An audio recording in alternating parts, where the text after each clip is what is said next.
Hello বন্ধুরা, আমি আজ তুলে ধরবো আহমেদ সাগরের রিসোর্ট। এই রিসোর্টে আমরা এর আগেও বহুবার এসেছি, যদিও সন্ধ্যার পরে আসছি। এই প্রথম আসলাম দিনের বেলা ভিডিও করার জন্য। এই পথ দিয়ে যাচ্ছিলাম, ঠিক তখন মনে পড়লো যে আজকে আহমেদ সাগর আপনাদের সামনে তুলে ধরবো। তাই হলো বন্ধুরা, আমার কাছে অনেক ভালো লেগেছে। যদিও সন্ধ্যার পরে আসলে আপনি বুঝবেন এখানে একটা শহরের মতো পরিবেশ হয়ে যায় এবং আলোকসজ্জিত হয়ে যায় আহমেদ সাগর রিসোর্ট। আপনার মন খারাপ হয়ে থাকলে আহমেদ সাগর রিসোর্টে আসবেন, আপনার মন রিফ্রেশ হয়ে যাবে।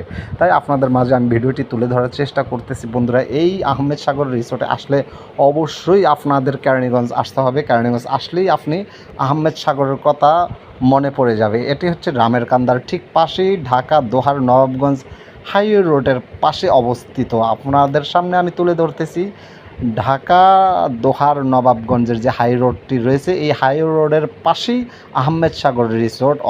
অবশ্যই আপনারা যদি ভিডিওটি দেখে থাকেন, এই আহমেদ সাগর রিসোর্টে এসে ঘুরে যাবেন এবং আপনার পরিবার পরিজনদেরকে নিয়ে ঘুরে যাবেন, অনেক মজা পাবে। আমার কাছে ভালো লেগেছে, আপনাদের কাছে কেমন লেগেছে? বেস্ট অফ লাক, ভালো থাকবেন।